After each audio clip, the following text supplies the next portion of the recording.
Focus reality and agro farming వారు premium farm land projects మన పొలం ఫేజ్ 1, 2 మరియు 3 కంప్లీట్ చేసుకొని మన పొలం phase 4 Wasar village at Narayana Khed లో ఆగస్టు 15 ఇండిపెండెన్స్ డే రోజు గ్రాండ్ లాంచ్ చేయడం జరుగుతోంది.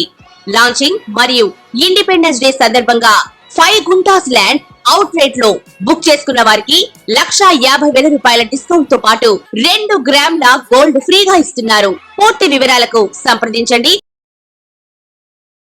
శ్రీమాత్రే నమః. సద్గురు జ్యోతిషాలయం వారి యొక్క అక్టోబర్ నెల పూర్తి రాశి ఫలితాలని ద్వాదశ రాశులకి మనం ఇప్పుడు తెలుసుకోబోతున్నాం. మా ఛానల్ ప్రేక్షక మిత్రులందరికీ కూడాను పేరు పేరున దసరా శుభాకాంక్షలు. మీరందరూ కూడాను ఆ అమ్మలుగా ఉన్న అమ్మ ఆ అమ్మవారి యొక్క పరిపూర్ణమైనటువంటి అనుగ్రహంతో మీరు అందరూ ఆయురారోగ్య ఐశ్వర్య భోగభాగ్యాలతో ఉండాలని మనస్ఫూర్తిగా ప్రార్థన చేస్తున్నాను. మా ఛానల్ చూస్తున్నటువంటి ప్రతి ప్రేక్షక మిత్రులు మీ జీవితంలో విజయదశమికి ఎన్నో విజయాలు రావాలని మనస్ఫూర్తిగా కోరుకుంటున్నాం. మా ఛానల్ని కాస్త సబ్స్క్రైబ్ చేయండి, మీ మిత్రులకు కూడా కాస్త షేర్ చేయండి. జ్యోతిషాస్త్ర రీత్యా ద్వాదశ రాశుల్లో 11వ రాశి అయినటువంటి కుంభరాశి మిత్రులారా, మీరు ధనిష్ఠా నక్షత్రం 3, 4 పాదములు, శతభిష నక్షత్రం 1, 2, 3, 4 పాదములు, పూర్వభద్ర నక్షత్రం 1, 2, 3 పాదాలకు జన్మించిన మీరు కుంభరాశి వారిగా పరిగణించబడుతున్నారు. ఈ అక్టోబర్ నెల మీకు శుభ ఫలితాలు ఎలా ఉన్నాయంటే, ముందు విజయదశమి శుభాకాంక్షలు, దీపావళి శుభాకాంక్షలు. 7.5 శని యొక్క ప్రభావంలో ఉన్నారు. శని సంచారం ఏళ్ళనాడు శని నడుస్తుంది. అనుకూలంగా మారే అవకాశాలు కొంత ఉన్నా ప్రతికూలాలు కూడా ఉన్నాయి. కుటుంబంలో సౌఖ్యానికి అవకాశాలు పెరుగుతున్నాయి. జీవిత భాగస్వామితో అప్పుడప్పుడు కాస్త చిన్న ఇబ్బందులు వస్తున్నాయి, జాగ్రత్త. మీరు మీ సోదరుల నుండి ఆశించినటువంటి సహకారం పొందక ఇబ్బందులు పడే అవకాశాలు ఉన్నాయి. మరీ చెప్పాలంటే భాగస్వామ్య విభజన కూడా జరిగే అవకాశాలు ఉన్నాయి, జాగ్రత్త. అది ఇప్పటి నుంచి ప్రారంభిక ఉన్నపణంగా అవుతుందని కాదు, అలా ఎవరి దారిలో వాళ్ళు ఉంటామని అనుకునే ఒక ఆలోచన వస్తుంది. బంధువులు లాభపడతారు. కుటుంబ అవసరాలు ఒక్కొక్కటి నెరవేర్చుకుంటారు. తండ్రి మార్గంలో ఆశించిన విషయాలన్నీ కూడా కలిసి వస్తుంది. ఖర్చులు విపరీతంగా పెరుగుతుందని కూడా చెప్పొచ్చు. ప్రభుత్వ ఉద్యోగంలో ఉన్నవారు, ప్రైవేట్ రంగంలో ఉద్యోగం ఉన్న వాళ్ళకి చాలా ప్రెషర్స్ ఉంటుంది. మళ్ళీ ఇంకొకటి ఏమంటే, ఉద్యోగరీతిగా ఏది కూడా ఇల్లీగల్ ఇష్యూస్లో ఎంటర్ అవ్వకండి. దానివల్ల మీ జీవితంలో లీగల్ ఇష్యూస్ వచ్చే అవకాశాలు ఉన్నాయి. వివాహం ఇబ్బంది కలిగిన వాళ్ళకందరికీ వివాహం వచ్చే అవకాశాలు బాగా ఉన్నాయని చెప్పచ్చు. సమాజంలో గౌరవ మర్యాదలు పెరుగుతుంది. ఉద్యోగంలో, ఆఫీసులో పని భారం పెరుగుతుంది. పై అధికారుల నుంచి స్ట్రెస్ ఉంటుంది. మీ యొక్క రిక్వెస్ట్ అంతా కూడా ఇగ్నోర్ చేసే అవకాశాలు ఉన్నాయి. వాటాదారులు, పార్ట్నర్షిప్లో సామరస్యపూర్వకమైనటువంటి వాతావరణం ఉండకపోవచ్చు. మీ సూచనలు, మీ యొక్క దాన్ని కొంతమంది నిరాకరించవచ్చు. ఉద్యోగం చేస్తున్న వారితో కానీ, వ్యాపారంతో ఉన్నవారు కానీ, ఇరుగు పొరుగు వారితో కానీ మీరు కలివిడిగా ఉన్న వారి దగ్గర కాస్త జాగ్రత్త. మీ యొక్క పర్సనల్ విషయాలు వాళ్ళ దగ్గర డిస్కస్ చేయకండి. విద్యార్థులకి ఇది ఒక గడ్డు కాలం అని చెప్పచ్చు. వ్యాపారస్తులు చాలా జాగ్రత్తగా వ్యాపారం చేయండి. కానీ ఈ నెల కూడా మీకు అదృష్ట రోజులు అని చెప్తే 5, 7, 12, 15 అని చెప్పచ్చు. చంద్రాష్టమం అక్టోబర్ 1 నుంచి 2, 3, 4 వరకు ఉంటుంది కాబట్టి జాగ్రత్తగా ఉండండి. రాహుకాలంలో భైరవుని పూజించండి, లాభాలు పెరుగుతాయి. రాజకీయ నాయకులకి ఇది ఒక గడ్డు కాలం. మీడియా రంగం వారికి మిశ్రమంగా ఉంది. షేర్ మార్కెట్ అస్సలు ముట్టుకోకండి. Number 7 is your lucky number. Grey colour వాడడానికి ఎక్కువ ప్రారంభించండి. వివాహం కాని వారికి వివాహ ప్రయత్నాలు ప్రారంభమవుతాయి. ఒక చిన్న పరిహారం, మీకు ఇష్టదైవం శివాలయానికి వెళ్ళి లేదా ఏదైనా మీ ఇష్టదైవానికి వెళ్ళి మీ వయసు ఎంత ఉందో అన్ని దీపాలు వెలిగించండి. అతి శక్తివంతమైనటువంటి కరుంగాళి మాలను ధరించడానికి ప్రయత్నం చేయండి. మ్యాక్సిమం కరుంగాళి మాలను ధరించండి. ఇలా తాకుతూ ఉండండి. మనలో ఉన్నటువంటి ఆరోగ్యపరమైనటువంటి బ్లాక్స్ అన్ని క్లియర్ అవుతుంది. ఐశ్వర్యాన్ని పొందుతారు, గ్రహదోషం కూడా పొందుతారు. ఈరోజు మనం తెలుసుకోవాల్సినటువంటి ఒక ముఖ్యమైన విషయం ఏమంటే, హిందువుల యొక్క ప్రధానమైనటువంటి పండుగ అది ఏదైనా ఉందంటే విజయదశమి. అన్నదమ్ములు, అక్క చెల్లెలు, కుటుంబం అంతా కూడా కలిసి ఒక 10 రోజులు పండుగగా జరుపుకునేటువంటి ఒక మహోత్తరమైనటువంటి దసరా.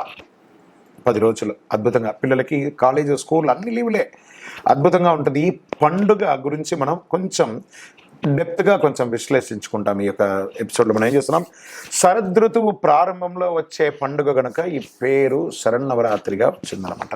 దీని ప్రజలందరూ అంగరంగ వైభవంగా, ప్రతి భక్తులు అంగరంగ వైభవంగా దీన్ని జరుపుకుంటూ ఉంటారు. ఆశ్వీజ శుద్ధ పాడ్యమి నుండి 9 రోజులు దేవీ నవరాత్రులు. 10వ రోజు విజయదశమి కలిసి దసరా అంటారు. ఈ దసరాత్రి అనే పదానికి వ్యవహారానికి ఈ దసరా అని చక్కగా మనకు హైందవ సంప్రదాయంలో వచ్చిందనమాట. దీనికి మరో పేరు కూడా ఉంది, దశహర. అంటే అదే దసరా అయ్యిందని చెప్తూ ఉంటారు. ఈ దసరా అంటే ఏంటి, దశ దోషాలను హరించే ఒక మంచి అద్భుతమైనటువంటి దినాలు కాబట్టి దీన్ని దశహర అని చెప్పడం జరిగింది. ఇందులో ఆ దశదోషాలు ఏంటి, కామం, క్రోధం, క్రూరత్వం, ద్వేషం, దురాశ, అసూయ, ఆవేశం, గర్వం, మోహం, స్వార్థం, ఈ 10 దుర్గుణాలని దశ హరించేటువంటి ఒక పర్వదినం కాబట్టి ఇది దసరాగా మారింది. ఈ 10 పాపాలకి మూలం ఏంటి, అహంకారం. నాకు అన్నీ తెలుసు అనేది మనలోని నిండి ఉన్న అంతఃశత్రులైనటువంటి ఆ గుణాలన్నింటినీ ప్రాళదోలి అహంకారం అజ్ఞానం మీద సాధించి విజయాలకు ప్రతీతిగా నిలబడుతుంది కాబట్టి అది విజయదశమిగా మారింది. దసరాగా పిలువబడే ఈ పర్వదినాల్లో అమ్మవారిని అత్యంత భక్తి శ్రద్ధలతో ఊరు వాడ అద్భుతంగా చేసుకుంటూ ఉంటారు. 9 రోజులు 9 అవతారాల్లో అమ్మవారిని అలంకరిస్తారు. నవరాత్రుల్లో దేవిని పూజిస్తే 10 జన్మల పాపం పోతుందని పురాణాలు చెప్తున్నాయి. దేవీ శరన్నవరాత్రుల్లో అధర్మంపై ధర్మం గెలిచినట్టు నిర్వచనలు ఉన్నారు. ఈ పండుగ మొదటి 3 రోజులు పార్వతీదేవికి, ఇది బాగా గుర్తుపెట్టుకోండి, 9 ఎలా డివైడ్ అయిందో, తర్వాత 3 రోజులు లక్ష్మీదేవికి, తర్వాత 3 రోజులు సరస్వతీదేవికి పూజలు నిర్వహిస్తారు. ఈ సమయంలో పూజలు విద్యార్థులు తమ పుస్తకాలు ఉంచుతారు. విద్యాభ్యాసంలో చక్కగా వారి యొక్క ఫ్యాక్టరీస్లో లేకపోతే పనిముట్లకో అన్ని వస్తువులకన్నిటికీ కూడాను, వారి వాహనాలకన్నిటికీ కూడా పూజలు చేస్తుంటారు. కొంతమంది బొమ్మ కొలువులు పెట్టుకుంటారు. ఆలయాలకి అమ్మవారికి ఒక్కొక్క రోజు ఒక్కొక్క అలంకారం చేస్తారు.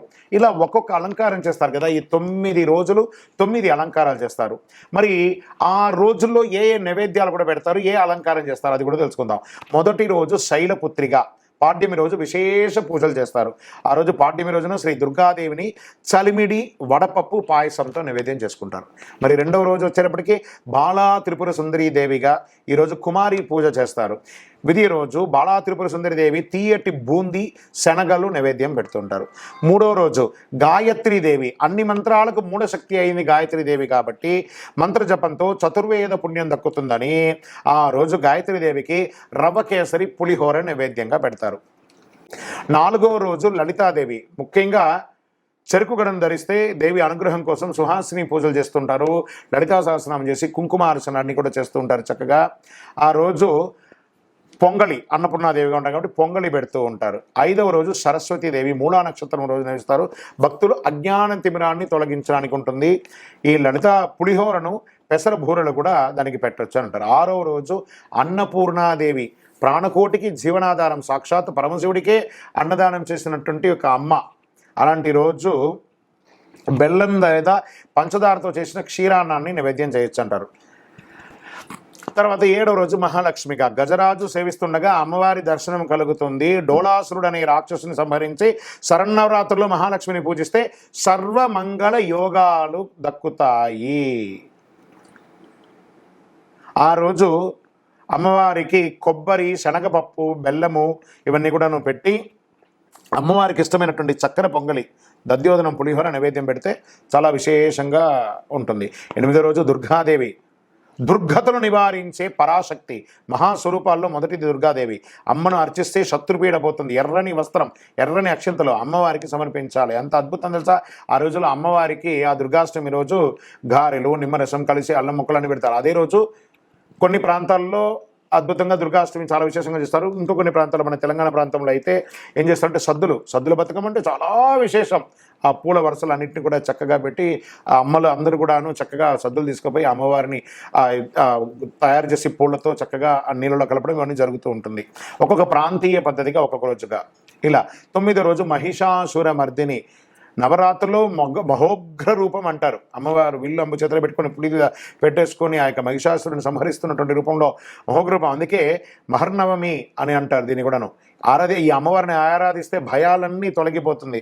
ఆ రోజు అమ్మవారికి చక్కెర పొంగలి పెట్టడం, మహిషాసురమర్దినికి చక్కెర పొంగలి పెట్టడం అనేది చాలా విశేషంగా చెప్పడం జరుగుతుంది. అమ్మవారి యొక్క 10వ రోజు రాజరాజేశ్వరి దేవి అమ్మవారికి చివరి అలంకారం మహాత్రిపుర సుందరి రాజరాజేశ్వరిగా, అపరాజిత దేవిగా, అనంత శక్తివంతమైనటువంటి శ్రీ చక్రానికి అమ్మవారి అధిష్టాన దేవత లలితా సహస్రనామంతో ఈలో చెప్పబడింది. అందు ఏం చెప్పారు? సుమేరు మధ్య శృంగస్తే శ్రీమన్ నగరనాయిక. అలాంటి అమ్మవారిని ప్రార్థన చేసుకొని అద్భుతంగా దసరా, ఆ అద్భుతమైనటువంటి విజయదశమి రోజు, విజయదశమి రాజరాజేశ్వరి అమ్మవారికి పులిహోర, గారెలు ఇవన్నీ కూడా పెట్టుకోవచ్చు. ఇవన్నీ కూడాను ఆ అలంకారం ప్రసాదం అన్నారు. మరి ఈ యొక్క నవరాత్రి యొక్క విశేషాలు ఏంటి? ఎందుకు ఇవన్నీ చేస్తున్నారు అని అంటే, పూర్వం దేవదానవులు పాల సముద్రం వధించేటప్పుడు అమృతం వచ్చింది. ఈ శుభముహూర్తానికి విజయదశమి కూడా వచ్చింది. ఆ అమృతం వచ్చిన రోజే విజయదశమి. ఇది ఒక రోజు. శ్రవణ నక్షత్రం కలిసి ఆశ్వీజ దశమికి విజయ సంకేతం ఉన్నది కాబట్టి అందుకే దీన్ని విజయదశమి అని కూడా పేరు చెప్తారు. ఏ శుభకార్యైనా తిథి, వార, నక్షత్రం, ఏమకంటే దుర్ముహూర్తం, వర్జం ఏది చూడకుండా చేసే ఒక అద్భుతమైనటువంటి శుభముహూర్తం సంవత్సరంలో ఒక దినం అంటే అది విజయదశమి రోజే. మీరు ఏ పని చేయండి, వ్యాపారం చేయండి, ఉద్యోగం చేయండి, వ్యవహారం చేయండి, ఇల్లు కట్టండి, భూమి పూజ చేయండి, ఏది చేయండి, దీనికి ముహూర్తం చూడక్కర్లేదు, ఏది లేదు, ఆ రోజు అన్ని చేయొచ్చట. ఎందుకంటే విజయమే దశమి. ఆ రోజు విజయం ఉన్నటువంటి దశమి. ముహూర్తం ఉన్న అన్ని విచారించకుండా, ఎవరు విచారించక్కర్లేదు, ధైర్యంగా ముహూర్తం చేసుకోవచ్చు. ఈ పండుగ దినాల్లో బతుకమ్మ పండుగను అత్యంత వైభవంగా నిర్వర్తిస్తారు. విజయదశమి నాడు ఉదయాన్నే ఏం చేయాలి మనం? మరి విజయదశమి వచ్చేస్తుంది. ఆ శరణార్థులు కూడా చేయాలి. కానీ విజయదశమి నాడు ఏం చేయాలి? తలస్నానం చేసుకోవాలి, మంచి కొత్త బట్టలు వేసుకోవాలి, పూజా మందిరం అంతా చక్కగా తుడిచి ఇళ్ళంతా కూడా మామిడి తోరణాలతో అంచి పూలతో అలంకారం చేసుకోవాలి. గడపకు పసుపు, కుంకుమ, పూజా మందిరం ముగ్గులతో అలంకరించుకోవాలి. ఎర్రని బట్టలు ధరించి పూజకు రాజేశ్వరి, దుర్గాదేవి ప్రతిమలో, విగ్రహము, పటము, మీకు ఏది ఉంటే, మీ యొక్క పుస్తకము, మీ ఇంట్లో పనిముట్లు ఏమైనా ఉంటే అవో ప్రతి దానికి పూజ చేయండి. ప్రతి వస్తువుల్లోనూ అమ్మవారు ఉంటారట. ప్రతి వస్తువులను అమ్మవారు ఉంటారట. అంతర్థం. ఆ నవరాత్రిలో జరిపే కుమారి పూజలు, సుహాసిని పూజలు, తాంబూలాలు, ఈ యొక్క ఇంటికి పిలిచి అందరికీ కూడా పసుబొట్లు ఇవ్వడం, ఇవన్నీ కూడా చాలా గొప్ప విశేషమైనటువంటిది. ఆ రోజు చక్కగా దీపారాధన 9 ఒత్తులతో కూడిన నవ్వులు, అంటే 9 రోజుల్లో ఏ ఒక్కరోజు మిస్ అయినా 9 ఒత్తులు కలిపి ఆ రోజు ఒత్తితో దీపం వేయడం. 6 గంటలకు పూజను ప్రారంభించి రాజేశ్వరి అష్టక, మహిషాసురమర్దిని, లలితా సహస్రనామం, దేవి ఖడ్గమాల, సౌందర్యలహరి ఇలాంటి శ్లోకాలన్నీ కూడా చక్కగా చెప్పుకోవచ్చు. ఏవి నాకు తెలియట్లేదండి శ్లోకాలు అవన్నీ కూడా శ్రీమాత్రే నమః అని ప్రార్థన చేయండి. అన్ని కురిపించేస్తుంది అమ్మవారు. అమ్మ చాలా మనం ఫస్ట్ మనకి ఏదైనా ఒక చిన్న దెబ్బ తాకితే ఏమంటాం? కాలు కింద పడితే ఏమంటాం? అమ్మా నరుస్తాం కదా. మనం వేరే ఏది అనట్లేదు కదా. ఆ అమ్మ ప్రతి అణువులోనూ ఉన్న అమ్మకు మనం అందరం కూడా విజయదశమి వస్తుంది. అందరూ కూడా మీ జీవితంలో విజయాలు పొందాలి. మరి ఈ విజయదశమి నాడు శ్రీశైలంలో, విజయవాడ కనకదుర్గ దేవాలయంలో దర్శించుకోవచ్చు, లేదా మీ స్థానికమైనటువంటి దేవాలయాల్లో దర్శనం చేసుకోవచ్చు. కోటి కుంకుమార్చనలు జరుగుతుంటాయి, లక్షార్చనలు జరుగుతుంటాయి, కుంకుమార్చనలు జరుగుతుంటాయి. అన్నిట్లో అవకాశం ఉంటే ప్రార్థన చేయండి. మీరు చూడండి, ఈ 10 రోజుల్లో మీరు పిలవకుండానే ఒక సుమంగళి మీ ఇంటికి మామూలుగా వచ్చేస్తుంటారు తెలియకుండానే. అదే అమ్మవారి యొక్క అదృష్టం అని చెప్పొచ్చు. మీ ఇంటికి వచ్చే ఆ సుమంగళిని సాదరంగా ఆహ్వానించి కూర్చోబెట్టి, కాళ్ళకు పారాన్ని రాసి, పసుపు రాకి బొట్టు పెట్టి, వాళ్ళకి పసుపు బట్టలు పెట్టి, పండు తాంబూలం అవన్నీ ఇచ్చి వాళ్ళని మర్యాద చేయండి. అమ్మవారే మిమ్మల్ని పరీక్షించడానికి మీరు పిలవకపోయినా ఏదో ఒక ముత్తైదు రూపంలో మీ దగ్గరికి వచ్చేస్తుంటారు. సరే, విజయదశమి నాడు ముఖ్యంగా చేయవలసిన పూజ ఇంకొకటి ఉంది. ఏం పూజ? సమీ పూజ. ఈ సమీ వృక్షం అంటే జమ్మి చెట్టు. అజ్ఞాతవాసంలో ఉన్నటువంటి పాండవులు వారి ఆయుధాలని, వస్త్రాలని ఈ సమీ వృక్షంపై తెచ్చారు. సమీ వృక్షం ఏంటంటే ఇప్పుడు నేను వేసుకున్నాను చూసారా, కరుంగాళి మాల అంటున్నారు చూసారా, ఈ కరుంగాళియే జమ్మి చెట్టు. ఈ యొక్క జమ్మి చెట్టు 90 ఏండ్ల వరకు అది జమ్మి చెట్టుగా ఉండి 90 ఏండ్ల తర్వాత 140 సంవత్సరాల లోపు ఇది కరుంగాళిగా పరివర్తనం చెందుతుంది. అంత పవర్ ఉంటుందన్నమాట ఈ యొక్క కరుంగాళి మాలకి. అదే చూసారా, ఆ జమ్మికి పూజ చేయడం, సమీ వృక్షంపై దాచుతారట ఈ పాండవులందరూ కూడాను. తిరిగి అజ్ఞాతవాసం పూర్తి చేసేంత వరకు ఆ వృక్షాన్ని పూజించి ప్రార్థించి తిరిగి ఆయుధాలను పొందుతారు. అది అద్భుతం. ఆ జమ్మికి ఆ పవర్ ఎలా వస్తుంది, శక్తి, జయించే శక్తి ఎలా వచ్చిందంటే కరుంగాళికి ఇదే అనమాట. పాండవుల దగ్గర నుంచి కూడా ఇది వచ్చింది. సో వస్త్రములు, ఆ వస్త్రములు కూడా జమ్మి వృక్షంలో దాచారట. అపరాజితాదేవి ఆశీస్సులతో కౌరవులపై విజయం సాధించారని పురాణాలు కూడా చెప్తున్నాయి. అలాగే శ్రీరాముడు విజయదశమి రోజున అపరాజితాదేవిని పూజించి రావణుని సంహరించిన రోజు కూడా అదే రోజు కూడా కాబట్టి ఆ రోజు కూడా విజయదశమిని కూడా చెప్పారు. మరి సమీ పూజ అనంతరం పాలపిట్టను చూస్తే ఆచారం కూడా ఉంది, అందరికీ కూడా పాలపిట్ట చూడాలని. మరి ఆ రోజు ఏం చేయాలి? సమయతే పాపం సమే శత్రు నివారిణి అర్జునస్య ధనుర్ధారి రామస్య ప్రియదర్శిని అని చెప్పి ఆ రోజు జమ్మి పూజ కూడా చేసుకుంటారు. ఆ చెట్టుకు ప్రదక్షిణాలు చేస్తూ పై శ్లోకాలని స్మరిస్తూ ఆ శ్లోకాన్ని రాసుకున్న చీటీలు లేదా మన యొక్క కోరికలు ఏదైనా ఉంటే దాన్ని తీసుకొచ్చి ఆ జమ్మి చెట్టుకి అందరూ పెడుతూ ఉంటారు. ఇది కొన్ని ప్రాంతాల్లో ఉంటుంది, కొన్ని ప్రాంతాల్లో అదే అంత పవర్ఫుల్ అండి. కరంగాళియే జమ్మి, అంత అద్భుతం అండి. ఈ శ్లోకం రాసుకున్న చీటీలు అందరూ జమ్మి చెట్టుకు తగిలించి వారి వారి కోరికలు చెప్పి 19 ప్రదక్షిణాలు చేస్తూ ఉంటారు. ఇలా చేయడం ద్వారా అమ్మవారి కృపతో పాటు శనిదోష నివారణం జరుగుతుంది. శమికి పూజ చేయడం వల్ల శనికి ఏం చూడడం అదే ఇక అద్భుతం. ఆయన యొక్క వృక్షమే ఇది. ఏం చెప్తాను, దేహి మే బుద్ధి వైశం శని బాధ వినాశాయ ఘోర సంతాపహారిణే కనకాలయ వాసాయ భూతనాదాయ తనమ. ఏం చెప్తున్నారు, ఈ జమ్మి చెట్టుని పూజించి ప్రార్థన చేయడం ఏమిటో, దేహి మే బుద్ధి వైశిష్ట్యం, దేహి మే నిత్య యవ్వనం, దేహి మే పరమానందం, దేవదేవ జగత్పతే అని ఆ జమ్మి చెట్టుకి పూజ చేయడం జరుగుతుంది. అందుచేత అసాధ్యం సాధ్యమయ్యే చేసుకునే ఒక అద్భుతమైనటువంటి దినం కాబట్టి విజయదశమి. మీరందరూ కూడాను ఆయురారోగ్య ఐశ్వర్య భోగభాగ్యాలతో ఉండాలని ఆ అఖిలాండ కోటి బ్రహ్మాండ నాయకుడు శ్రీ ధర్మశాస్త్ర అయ్యప్ప స్వామి వారి 18 అవతారాల దేవాలయంలో కొలువైనటువంటి జీవశాస్త్ర తిరుపతిలో జీవకోణ అనే ప్రాంతంలో ఉన్నటువంటి ఆ స్వామివారిని మనస్ఫూర్తిగా మీకు ప్రార్థన చేస్తున్నాను. మీరందరూ తిరుపతికి వచ్చినప్పుడు అనేక దేవాలయాన్ని తప్పకుండా దర్శనం చేసుకోండి. రైల్వే స్టేషన్ నుండి బస్టాండ్ నుండి ఒక 3 కిలోమీటర్ల దూరంలో జీవకోణ అనే ప్రాంతంలో ఉంటుంది. అందరికీ మళ్ళీ ఒక్కసారి విజయదశమి శుభాకాంక్షలు. అందరూ కూడా సంతోషంగా ఉండండి. మీ యొక్క ముఖంలో ఆ చిరునవ్వు పోకూడదని నేను మనస్ఫూర్తిగా ప్రార్థన చేసుకుంటున్నాను. విజయోస్తు.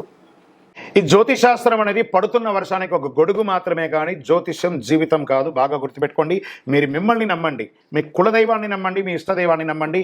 మీరు చేస్తున్న వృత్తి వ్యాపారానికి న్యాయంగా ఉండండి. తప్పకుండా మీ రాశి ఫలితాలు అద్భుతంగా ఉంటుంది. సకల దేవతలు మీకు అనుగ్రహిస్తారు. ఇంకా కొంతమంది లేదండి కొంచెం మానసికంగా మేము ఒత్తిడిగా ఉన్నాము అనుకున్న వాళ్ళు మీ పరిసర ప్రాంతాల్లో ఉన్నటువంటి సద్గురువులను సంప్రదించి మీ యొక్క జ్యోతిష్యాన్ని తెలుసుకోండి. లేదా మా ద్వారా తెలుసుకోవాలనుకుంటున్నారా, దయచేసి చెప్తున్నాను, అర్ధరాత్రి కాల్ చేయడం మానేయండి. 21 వయసు లోపు ఉన్న వాళ్ళు అడగకండి. 60 వయసు ఉన్న పెద్దవాళ్ళు దయచేసి, మీరు అందరూ 60 సంవత్సరాలు పొందినవారు కాబట్టి అసలు అడగకండి. ఇల్లీగల్ అఫైర్స్ వద్దు, ఆర్థికమైనటువంటి సమస్యలు వద్దు, విద్యార్థులు అసలు చేయకండి. ఎవరు తెలుసుకోవాలి, నాకు వివాహం కావాలి, నాకు వ్యాపారం బాగుందా, ఉద్యోగం బాగుందా, నా కుటుంబం బాగుందా, ఇలాంటి ప్రశ్నలు అడగండి. ఈ నెల అక్టోబర్ నెలలో ఎలా ఉందో మీ యొక్క పర్సనల్ జాతకం తెలుసుకోవాలనుకుంటే ఈ కింద కనబడుతున్నటువంటి నెంబర్కి వాట్సాప్ ద్వారా మీ పేరు, date of birth, time of birth, place of birth పెట్టండి. నమస్కారం. ద్వాదశ రాశులన్నిటికీ మీరందరూ కూడా ఆయురారోగ్య ఐశ్వర్య భోగభాగ్యాలతో ఉండాలని అఖిలాండ కోటి బ్రహ్మాండ నాయకుడు శ్రీ ధర్మశాస్త్ర అయ్యప్ప స్వామి వారి యొక్క 18 అవతారముల దేవాలయం తిరుపతిలో జీవకోణలో ఉన్నటువంటి ఆ జీవశాస్త్ర స్వామి వారిని దర్శించండి. మీకోసం మేము ప్రార్థన చేస్తుంటాం. తిరుపతికి వచ్చినప్పుడు మన దేవాలయాన్ని దర్శనం చేసుకోండి. రైల్వే స్టేషన్ నుండి తిరుపతి బస్టాండ్ నుండి 3 కిలోమీటర్ల దూరంలో ఉంటుంది. విజయోస్తు. వందే మాతరం, వందే మాతరం, వందే మాతరం. శరణమయ్యప్ప.